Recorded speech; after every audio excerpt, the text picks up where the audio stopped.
तो हाँ जी, last class में हमने क्या कर लिया था।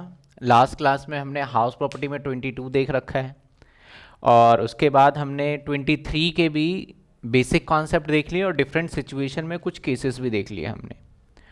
और जो भी केसेस देखे थे हमने कि पूरे साल घर खाली पे था या पूरे साल घर किराए पे था, partly self occupied, partly let out. अब उससे थोड़ा अलग एक कॉन्सेप्ट आ गया हमारे पास, इसको देखते हैं, ठीक है ना। अब क्या है, आप ध्यान से सुनिएगा। अब क्या है कॉन्सेप्ट, कॉन्सेप्ट ये है कि व्हेन, जब हमारे पास more than 2 house self occupied,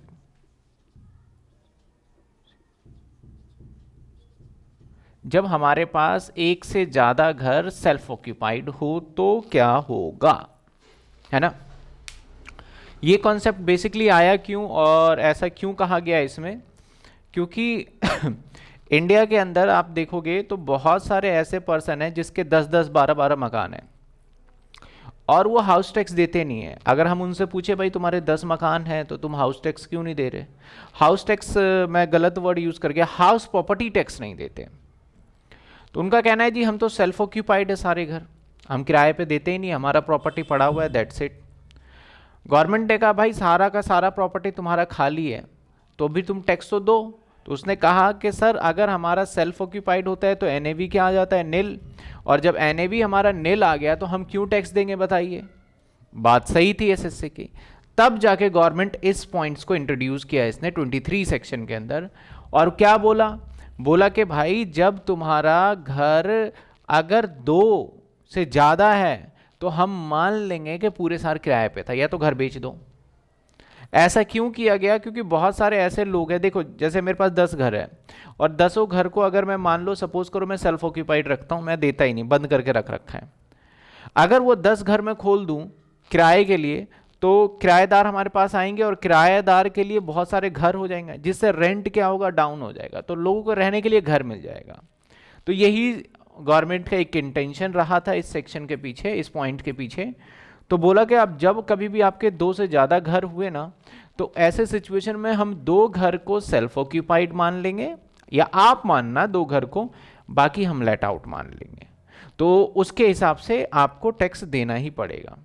तो हमें इसका सोल्यूशन क्या करना होता है, जहां हमारे पास 4 घर है, 3 घर है, तो तीनों घर में से हमें क्या करना चाहिए, जो जहां पे हमारा टैक्स सबसे ज़्यादा बन रहा होगा उसको सेल्फ ऑक्यूपाइड मान लेंगे। क्यों, क्योंकि ज़्यादा टैक्स बनेगा तो हमें ज़्यादा टैक्स सरकार को देना पड़ेगा, टैक्सेबल इनकम अगर ज़्यादा बनेगा तो हमारा नुकसान है। तो गवर्नमेंट ये नहीं कहती कि कौन से घर को, चाहे आप उस घर में रहें चाहे आप उस घर में ना रहें, आप सेल्फ ऑक्यूपाइड मान लीजिए उसके अकॉर्डिंग। तो एक एग्जाम्पल लिखते हैं, एग्जाम्पल से बहुत ही बेटर क्लियर हो जाएगा। मान लेते हैं हमारे पास 3 घर है, H1, H2 और H3। हमारे पास 3 घर है, H1, H2 और H3। अब हर किसी का मैं डिटेल दे देता हूँ। इसका MV है 2 लाख, 3 लाख और 2.5 लाख। FR 1 लाख, या फिर 2.5 लाख, 2.5 लाख, 3 लाख। SR 2 लाख, 2.3 लाख, समझ रहे हो ना, और 2.8 लाख SR। AR तो होगा नहीं, ठीक है। मैंने यहाँ पे लिख दिया MT, म्यूनसिपल टैक्स, याद है ना, किया था ना हमने। म्यूनसिपल टैक्स मान लेते हैं कि मैंने लिखा 10%, 10% और 10% म्यूनसिपल टैक्स ये है।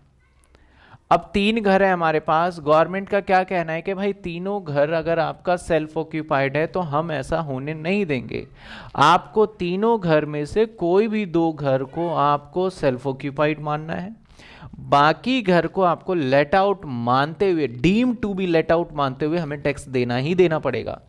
तो या तो आप इन दोनों को मानिए, इन दोनों को मानिए, या तो इस दोनों को सेल्फ ऑक्यूपाइड मान लीजिए इसको लेट आउट मानना होगा, या इन दोनों को सेल्फ ऑक्यूपाइड मानिए, इसको लेट आउट मानिए, या तो इन दोनों को सेल्फ ऑक्यूपाइड मानिए, इसको लेट आउट मानिए। ऐसा हो सकता है ना, कॉम्बिनेशन बन सकता है। तो हम वही कॉम्बिनेशन बनाते हैं, लेकिन करने का तरीका देखिए बहुत ही सिंपल है। सबसे पहले हम क्या कर लेंगे, सभी को लेट आउट कर लेते हैं। पहले लेट आउट ऑल हाउस, सभी घर को हम पहले लेट आउट मान लेते हैं, ठीक है ना। ये तो हमारा क्वेश्चन हो गया, सभी घर को लेट आउट मान लेते हैं।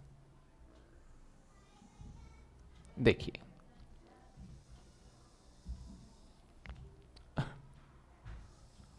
अगर मैं सभी घर को लेट आउट मान लूं,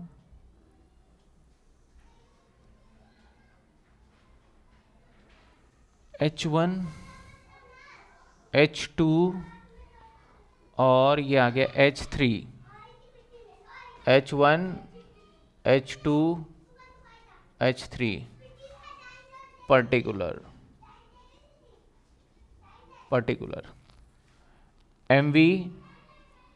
MV तीनों में लिख लेंगे, और MV है 2 लाख, 3 लाख, 2.5 लाख। MV के बाद FR 2 लाख, 2.5 लाख, और यहाँ पे भी 2.5 लाख, यहाँ 3 लाख। अब इन दोनों में से कंपेयर करेंगे, है ना। इन दोनों में से जो हायर होगा उसे मैं नाम दे रहा हूँ FR नंबर 1, इन दोनों में से जो हायर है। तो इन दोनों में से हायर हो गया हमारा 2.5 लाख, यहाँ पे 3 लाख, और यहाँ पे 3 लाख।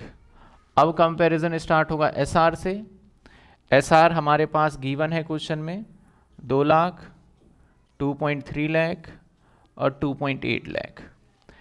एज पर रूल हमें इन दोनों में से क्या चूज करना चाहिए, बोलिए बोलिए, क्या चूज करना चाहिए इन दोनों में से, लोअर। इन दोनों में से क्या चूज करेंगे बच्चे, लोअर चूज करेंगे, तो उसे ही हम एक्सपेक्टेड रेंट नाम दे देंगे।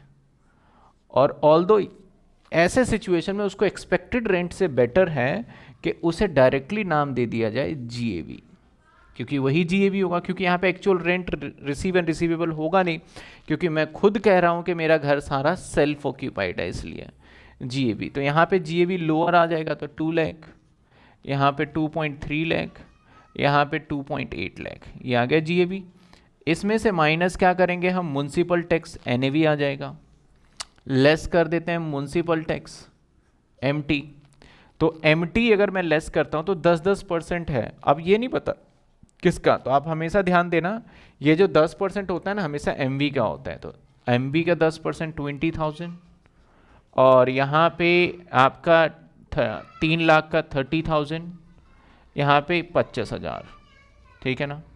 जब हम इसको माइनस करेंगे तो फाइनली हमारे पास रिजल्ट आएगा NAV, ठीक है ना, NAV आ जाएगा। तो माइनस कर देते हैं 180, अब मैं पूरे डिजिट लिख देता हूँ, 230 माइनस 30 माइनस करोगे तो यहाँ पे आ जाएगा 2 लाख, और यहाँ पे माइनस करोगे 280 माइनस में 25,000, तो 225। इसके बाद हम माइनस करते हैं 24A जो कि स्टैंडर्ड डिडक्शन होता है 30%। इसके बाद माइनस करेंगे 24A जो स्टैंडर्ड डिडक्शन होता है 30%। सर ये स्टैंडर्ड डिडक्शन क्या होता है? स्टैंडर्ड डिडक्शन का मतलब होता है गवर्नमेंट कई बार आपको कहती है कि आपके घर को रिपेयर कराने के लिए बहुत सारे खर्चों के लिए आपके एक्सपेंस होते हैं। तो लोग बाग ने पता है क्या करा था, इसमें बोगस बिल बना के लाने लगे। मैंने बताया था आपको, मतलब फेक बिल बनाने लगे। जब फेक बिल बनाने लगे और गवर्नमेंट को यहाँ पे माइनस करके दिखा देते थे, तो गवर्नमेंट ने कहा भाई आपका खर्चा वेदर हो या फिर ना हो, आप जितना भी NAV होगा उसका 30% माइनस कर लीजिएगा। बाकी इस 30% के ऊपर मैं डिटेल में भी चर्चा करूँगा, और 24A और 24B के ऊपर भी, ठीक है, ध्यान दीजिएगा। तो अभी मैं सिर्फ दोबारा रिपीट कर देता हूँ एक बार, 30% स्टैंडर्ड डिडक्शन है 24A में। आप खर्चा करते हो चाहे नहीं, क्यों देते हैं? ये ग्राउंड रेंट के बजाय देते हैं, रिपेयर के बजाय देते हैं, इंश्योरेंस के बजाय देते हैं, जो घर का करवाते हो ये भी खर्चा है। इनकम पे तो आप टैक्स तभी दोगे ना जो कि इनकम में से माइनस खर्चा करके आए, तो ये एक तरीके का खर्चा है। तो आपको पता है अगर गवर्नमेंट का जो खर्चा हुआ माइनस कर लो, तो लोग नकली बिल बना के माइनस करके इसको जीरो कर देते थे, उससे गवर्नमेंट को टैक्स मिलता नहीं था। तो ऐसे सिचुएशन में गवर्नमेंट ने बोला हमें बिल भी नहीं चाहिए अब तुम्हें, हमें बस 30% दे देते हैं, बात खत्म। अब कोई बोलता है सर मेरा इस बार खर्च नहीं हुआ, फिर भी 30% माइनस हो। कोई बोलता है मेरा सर 70% के बराबर खर्च हुआ, 30 ही माइनस कर सकते हो। तो स्टैंडर्ड है 30%। तो 1,80,000 का 30% 54,000, और 2 लाख का 30% 60,000, और 2,25,000 का 30% ये आ गया 67,500। अब ये आ जाएगा हमारा टैक्सेबल HP हाउस प्रॉपर्टी। तो माइनस कर दें ये, तो 1,57,500 और 1,80 माइनस 54,000, 1,26,000 और 2 लाख माइनस 60,000, 1,40,000।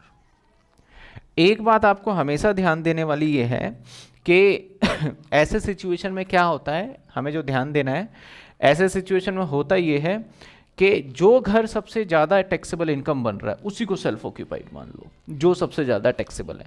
तो आप देखो तो मेरे हिसाब से ये वाला घर सबसे ज़्यादा बन रहा है, तो इसको हम सेल्फ ऑक्यूपाइड मान लेंगे, और इन दोनों को इसको लेट आउट मान लेंगे, और इन दोनों को सेल्फ ऑक्यूपाइड। मैं दोबारा रेक्टिफाई कर रहा हूँ, जिस घर का इनकम सबसे ज़्यादा है उसको बोल दो कि उस घर में हम खुद रहेंगे, और बाकी जिसका इनकम कम है उसे बोल दो जी ये लेट आउट मान लो।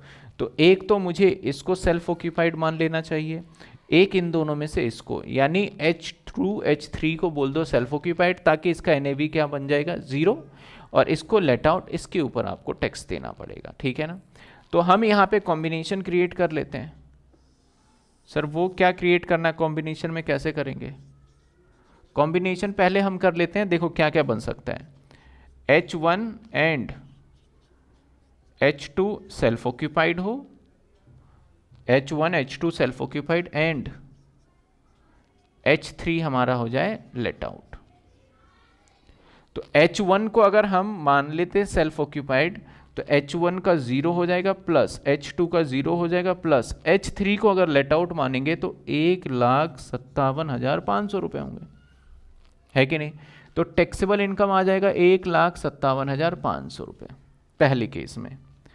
दूसरा केस देखो, हम ऐसा करते हैं, H2 और H3 को सेल्फ ऑक्यूपाइड मान लेते हैं, सेल्फ ऑक्यूपाइड, इसको शॉर्ट फॉर्म में लिख देता हूं SO, एंड H1 को लेट आउट मान लेते हैं। कॉम्बिनेशन समझ रहे हैं ना। तो ऐसे सिचुएशन में H2 ये है तो ये भी 0 रहेगा और ये भी 0 रहेगा, और प्लस H1 को लेट आउट माना है तो H1 1,26। तो ऐसे सिचुएशन में हमारा टैक्सेबल इनकम आ जाएगा 1,26।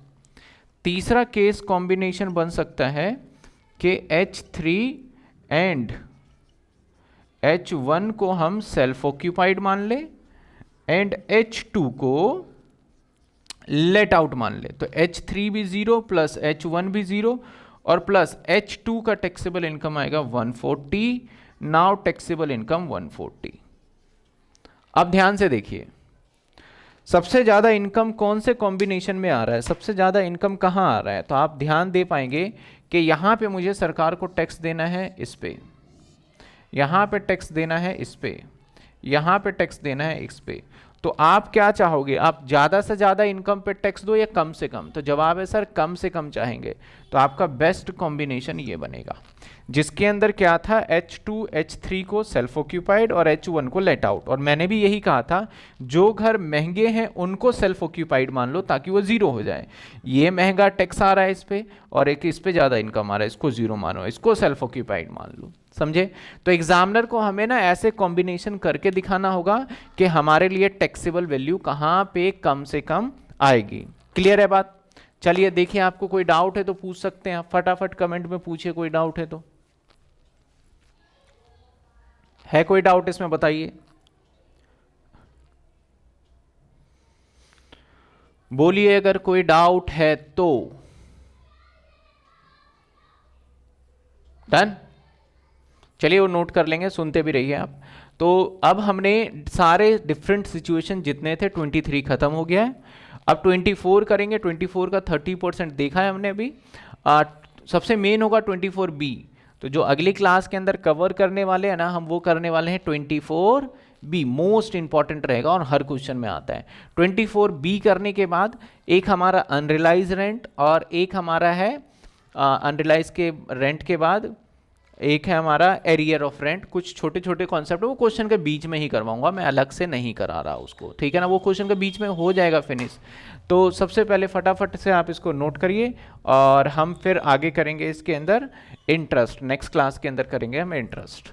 चलिए नोट करिए, अच्छे से पढ़ना है और अच्छे से नोटिंग करनी है सारी, बस ध्यान रखना है आपने ये बात। ज़्यादा से ज़्यादा अपने दोस्तों तक शेयर करिए ये।